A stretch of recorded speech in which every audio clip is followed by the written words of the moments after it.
semuanya, perkenalkan nama saya Marsha Claudia Pelupesi dengan NIM 202553055. Tujuan saya membuat video ini adalah untuk memenuhi tugas dari mata kuliah Anatomi dan Fisiologi Manusia dengan materi Sistem Reproduksi pada Manusia. Pada sistem reproduksi, saya akan menjelaskan beberapa submateri. Yang pertama yaitu pengertian reproduksi, yang kedua struktur dan fungsi organ reproduksi pria, struktur dan fungsi organ reproduksi wanita, kemudian yang keempat proses pembentukan gametogenesis, yang kelima siklus menstruasi, yang keenam proses fertilisasi, gestasi, dan persalinan. Yang ketujuh yaitu penyakit pada sistem reproduksi. Submateri yang pertama yaitu pengertian dari sistem reproduksi. Sistem reproduksi pada manusia adalah sistem organ yang berfungsi untuk menghasilkan keturunan melalui pembentukan sel kelamin, pembuahan, dan kehamilan. Pada submateri yang kedua, saya akan menjelaskan tentang struktur dan fungsi organ reproduksi pada pria. Reproduksi pada pria terdiri atas organ reproduksi luar dan organ reproduksi dalam. Organ reproduksi luar terdiri dari penis dan skrotum, sedangkan organ reproduksi dalam terdiri dari testis, saluran kelamin, dan kelenjar kelamin. Yang pertama yaitu penis. Penis merupakan organ reproduksi luar pada pria. Di dalam penis terdapat 3 rongga. 2 rongga bagian atas tersusun atas jaringan spons corpus cavernosa, sedangkan 1 rongga di bawahnya tersusun atas jaringan spons corpus spongiosum. Corpus spongiosum ini akan membungkus uretra. Uretra pada penis dikelilingi oleh pembuluh darah dan ujung saraf perasa. Penis berfungsi sebagai alat kopulasi untuk memasukkan sel sperma ke dalam kelamin wanita. Organ reproduksi yang kedua pada pria yaitu skrotum atau kantong pelir. Skrotum atau kantong pelir ini adalah organ reproduksi pria bagian luar. Skrotum merupakan kantong kulit yang melindungi dan membungkus testis. Skrotum berjumlah sepasang yaitu skrotum kiri dan kanan. Antara skrotum kiri dan kanan terdapat jaringan ikat dan otot polos. Adanya otot polos menyebabkan skrotum mengerut dan mengendur. Skrotum juga terdapat otot lurit yang berfungsi mengatur suhu di sekitar testis agar tetap stabil. Pengaturan suhu ini berguna dalam proses pembentukan sperma. Pengaturan suhu dilakukan dengan mengerutkan atau melonggarkan skrotum sehingga testis bergerak mendekat atau menjauhi tubuh. Ketiga yaitu testis. Testis merupakan organ reproduksi pria bagian dalam. Pada testis terdapat sepasang testis. Testis mempunyai saluran-saluran yang ada di sekitarnya, yaitu yang pertama vas deferens. Sebagai saluran yang dilalui sperma dari epididymis menuju vesikula seminalis. Yang kedua, vas efferens. Saluran yang mengeluarkan dan menyalurkan sperma ke epididymis. Yang ketiga, epididymis. Epididymis sebagai tempat pematangan dan penyimpanan sperma sementara. Yang keempat, lobulus. Lobulus sebagai kantong testis yang melindungi tubulus seminiferus. Dan yang kelima yaitu tubulus seminiferus. Tubulus seminiferus sebagai tempat pembentukan sperma. Testis berfungsi untuk memproduksi sperma melalui proses spermatogenesis dan juga memproduksi hormon testosteron. Yang keempat yaitu saluran kelamin. Saluran kelamin merupakan organ reproduksi pria bagian dalam. Saluran kelamin pria terdiri dari epididymis, vas deferens, dan saluran ejakulasi serta uretra.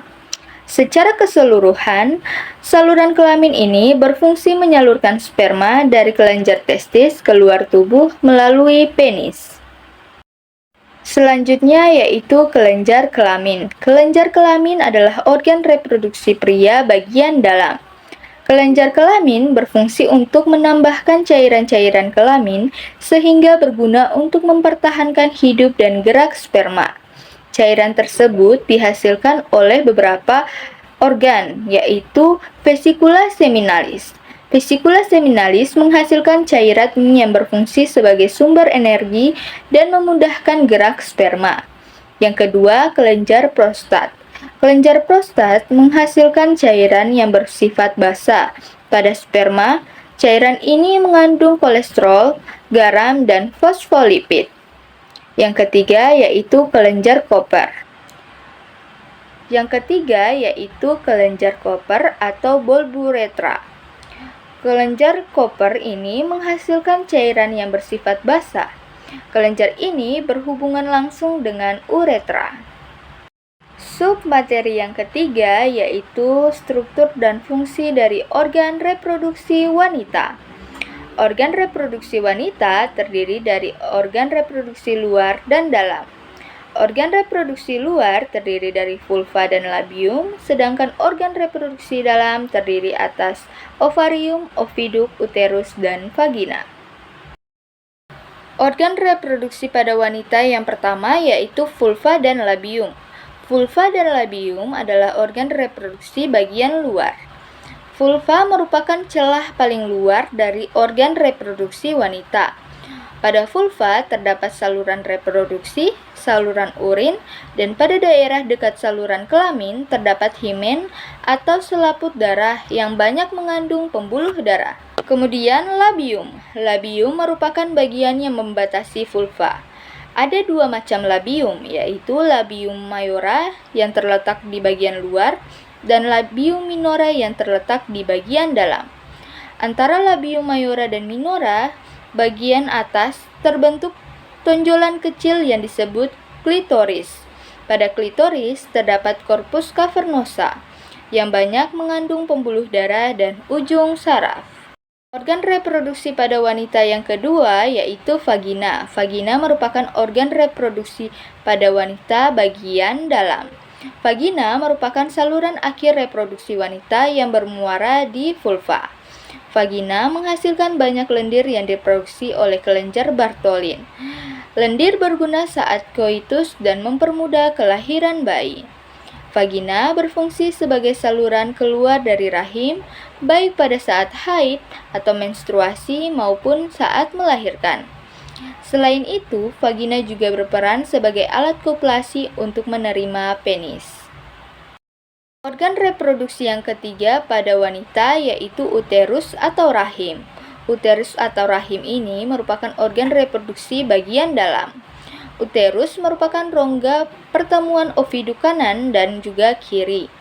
Bagian bawah uterus menyempit sehingga disebut serviks mulut atau leher rahim. Pada bagian luar uterus dibatasi oleh dinding endometrium yang banyak mengandung pembuluh darah. Dinding ini akan menebal saat terjadi kehamilan. Uterus berfungsi sebagai tempat pertumbuhan dan perkembangan embrio. Oviduk atau tuba falopi. Oviduk atau tuba falopi merupakan organ reproduksi pada wanita yang bagian dalam. Oviduk merupakan sepasang saluran kiri dan kanan. Ujung pada oviduk membentuk corong yang disebut sebagai infundibulum.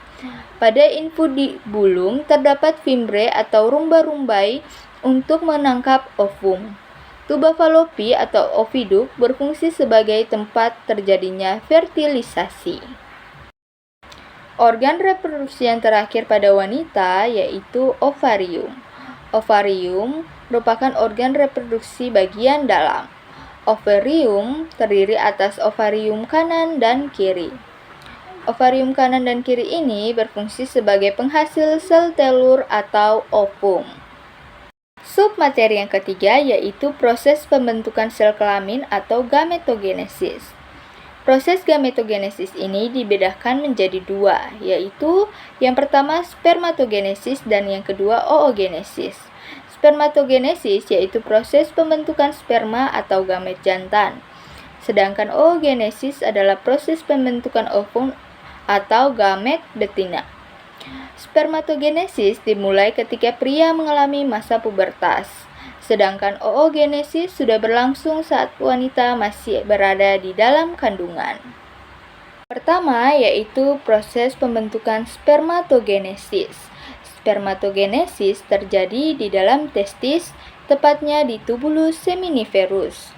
Proses pembentukan sperma yang terjadi di tubulus seminiferus melibatkan 3 macam sel. Yang pertama, spermatogonium atau sel induk spermatozoa sebagai penghasil sperma. Yang kedua, sel setroli, berfungsi sebagai memberi nutrisi pada spermatozoa. Yang ketiga yaitu sel Leydig, merupakan sel penghasil hormon testosteron. Pembelahan meiosis membentuk spermatosit sekunder. Produksi spermatozoa sangat dipengaruhi oleh hormon FSH dan LH. Hormon LH akan merangsang sel Leydig untuk menghasilkan testosteron dan FSH merangsang sel sertoli untuk menghasilkan ABP, androgen dinding hormon. ABP akan merangsang spermatogonium dan memulai spermatogenesis. Spermatogenesis terjadi melalui 3 tahapan, yaitu tahapan penggandaan, tahapan pertumbuhan, dan tahapan pematangan. Tahapan penggandaan adalah sel primordial mengalami pembelahan mitosis secara berulang-ulang membentuk spermatogonium. Tahapan yang kedua yaitu tahap pertumbuhan. Spermatogonium bersifat diploid, kemudian tumbuh dan berkembang menjadi spermatosit primer yang diploid. Tahapan yang ketiga yaitu tahapan pematangan. Spermatosit primer membelah secara meiosis membentuk 2 spermatosit sekunder yang haploid. Selanjutnya, spermatosit sekunder membelah secara meiosis membentuk 4 buah spermatid yang haploid. Proses pematangan spermatid menjadi sperma disebut spermiasi. Proses ini dipengaruhi oleh testosteron. Seorang pria normal mampu menghasilkan 20-40 juta sel sperma dalam setiap mili per cairan. Yang kedua yaitu proses pembentukan oogenesis. Oogenesis terjadi di dalam ovarium. Proses ini akan menghasilkan sel telur atau ovum. Oogenesis memiliki 3 tahapan, yaitu tahapan pertama tahapan penggandaan, tahapan kedua yaitu pertumbuhan, dan tahapan yang ketiga yaitu tahap pematangan. Pada tahap pertama terjadi dalam ovarium. Janin saat masih dalam kandungan pada tahap ini, sel primordial akan mengalami mitosis dan membentuk oogonium yang bersifat diploid. Pada tahap kedua terjadi pada ovarium. Bayi oogonium akan mengalami pembelahan mitosis dan membentuk oosit primer yang diploid. Oosit primer berada dalam keadaan dorman atau istirahat sampai anak perempuan mengalami pubertas. Tahap yang ketiga dimulai pada masa puber. Pada masa puber terjadi perubahan hormonal yang mengakibatkan oosit primer mengalami pembelahan meiosis 1 sehingga menghasilkan oosit sekunder yang berukuran besar dan badan polar 1 yang berukuran kecil. Oosit sekunder berhenti mengalami pembelahan saat terjadi ovulasi. Pembelahan meiosis 2 dilanjutkan setelah sel telur mengalami fertilisasi.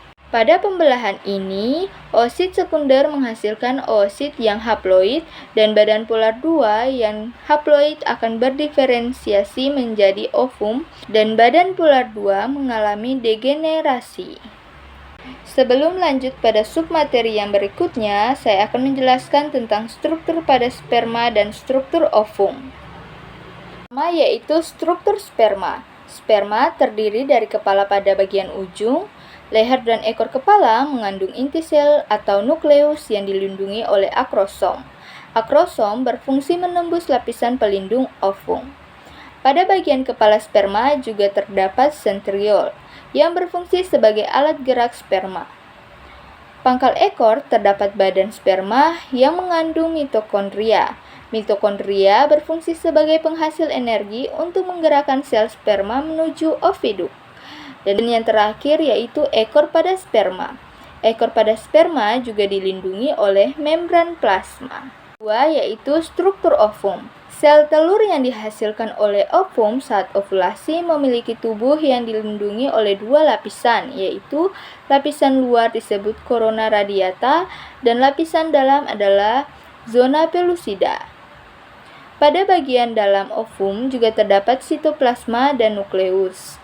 Oosit sekunder menghasilkan senyawa fertilizin yang memiliki fungsi mengaktifkan sperma agar bergerak lebih cepat menarik sel sperma secara kemotaksis positif, mengumpulkan sperma di sekeliling ovum.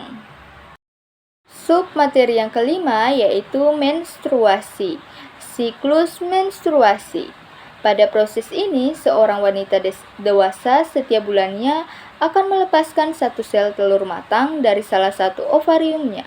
Apabila tidak terjadi fertilisasi, maka akan terjadi pendarahan yang disertai dengan luruhnya sel telur dan lapisan endometrium. Pendarahan inilah yang disebut dengan menstruasi. Pada umumnya, siklus menstruasi seorang wanita terjadi dalam periode 28 hari. Masa menstruasi umumnya hanya berlangsung sekitar 3 sampai dengan 7 hari. Yang kedua yaitu fase praovulasi atau fase folikel. Fase praovulasi terjadi di antara akhir menstruasi dan ovulasi. Pada fase ini akan terbentuk hormon FSH, follicle stimulating hormone, yang dapat merangsang pembentukan folikel-folikel. Folikel yang mengelilingi oosit primer hingga matang disebut folikel degraf. Folikel degraf kemudian menghasilkan estrogen yang dapat memicu pembentukan lapisan endometrium. Estrogen juga memengaruhi serviks untuk mengeluarkan lendir bersifat basah. Lendir tersebut berfungsi menetralkan asam dalam serviks sehingga sperma mampu bertahan hidup di dalamnya. Folikel lain di sekitar degraf adalah folikel primer, sekunder, dan tersier. Yang ketiga yaitu fase ovulasi. Fase ini terjadi pada hari ke-14 dihitung sejak hari pertama menstruasi. Fase yang terakhir adalah fase pasca ovulasi atau fase luteal. Pada fase ini, LH merangsang folikel yang kosong menjadi korpus luteum. Korpus luteum tetap menghasilkan estrogen dan progesteron. Progesteron dan estrogen bekerja sama untuk penebalan dinding rahim. Progesteron juga merangsang sekresi lendir pada vagina dan pembentukan kelenjar susu. Apabila sampai fase terakhir ini tidak terjadi pembuahan, maka siklus menstruasi akan kembali ke fase awal atau fase menstruasi. Submateri yang keenam yaitu proses fertilisasi, gestasi atau kehamilan, dan persalinan. Yang pertama, fertilisasi. Fertilisasi merupakan proses peleburan antara sel telur dengan sel sperma yang terjadi di tuba falopi dan menghasilkan zigot. Zigot kemudian akan mengalami pembelahan sel secara berulang-ulang. Zigot membelah menjadi 2 sel, kemudian menjadi 4 sel, selanjutnya 8 sel sampai membentuk morula. Morula mengalami pembelahan membentuk blastula. 5 hari setelah fertilisasi, blastula akan menempel pada endometrium. Penempelan pada endometrium ini disebut implementasi. Implementasi inilah yang menyebabkan terjadinya gestasi atau kehamilan.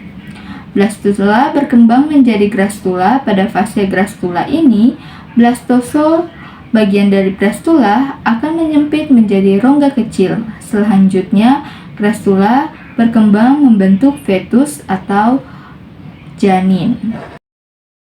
Yang kedua yaitu fase gestasi atau kehamilan. Saat usia kehamilan 0 hingga 12 minggu terjadi awal pembentukan organ-organ tubuh janin.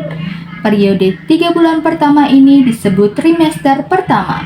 Saat kehamilan berusia 12 sampai 28 minggu, organ-organ tubuh janin telah membentuk secara lengkap meskipun belum sempurna. Periode 3 bulan kedua ini disebut trimester kedua. Kehamilan berusia 28 sampai 42 minggu terjadi penyempurnaan organ tubuh. Periode 3 bulan terakhir ini disebut trimester ketiga. Pada usia kehamilan 16 minggu di dalam rahim ibu, terbentuk plasenta yang dilengkapi tali pusar. Tali pusar berfungsi sebagai penghubung antara sistem peredaran darah ibu dengan sistem peredaran darah janin. Yang ketiga yaitu proses persalinan. Pada minggu ke-38 sampai 40 ibu hamil kemudian menjalani proses persalinan untuk mengeluarkan janin yang dikandung. Proses persalinan diawali dengan kontraksi uterus. Adanya perubahan hormonal dan kontraksi otot mengakibatkan serviks membuka setelah selaput amonium pecah. Cairan akan keluar dan tidak lama kemudian bayi akan lahir. Submateri yang ketujuh adalah penyakit pada sistem reproduksi. Penyakit-penyakit yang terjadi pada sistem reproduksi umumnya disebabkan oleh infeksi mikroorganisme tertentu dan penularannya dapat terjadi melalui hubungan seksual sehingga disebut penyakit menular seksual. Karena pada video ini saya telah membahas tuntas dari submateri yang pertama hingga yang terakhir, maka berakhirlah sudah video yang saya sampaikan ini terkait dengan sistem reproduksi pada manusia. Sekian dan terima kasih.